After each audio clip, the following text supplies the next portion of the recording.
जब जलियांवाला बाग का हत्याकांड हुआ तो वहां पे लगभग लगभग 1600 राउंड फायर हुए थे श्रीकांत भाई, 1600 राउंड फायर।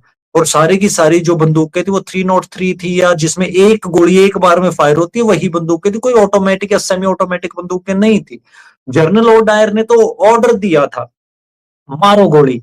सच्चाई है कि जनरल ओडायर ने अपने हाथों से एक गोली भी नहीं चलाई।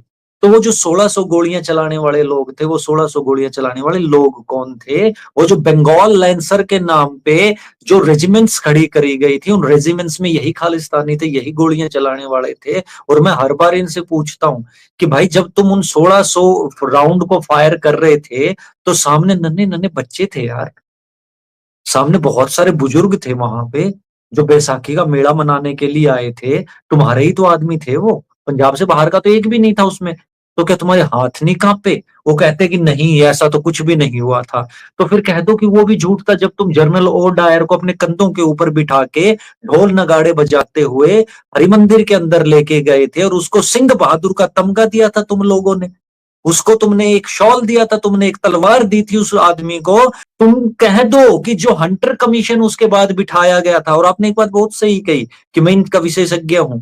जब हंटर कमीशन बिठाया गया था कि भाई इतना बड़ा दुर्दांत हत्याकांड कैसे कर दिया किसी ने, और जब सारे के सारे विश्व ने मिलके ब्रिटिश जो इंडियन गवर्नमेंट थे उसके ऊपर प्रेशर बनाया, तो उन्होंने एक कमीशन बिठाया था, ह्यूमैनिटेरियन कमीशन, जिसका नाम था हंटर कमीशन। हंटर कमीशन के सामने इन्हीं खालिस्तानियों ने लिखित में एफिडेविट्स दिए थे कि भाई जनरल ओ डायर तो बहुत बढ़िया आदमी है, इससे बढ़िया आदमी पैदा नहीं हो सकता, और वो जो मारे गए हैं वो सारे तो देशद्रोही थे। और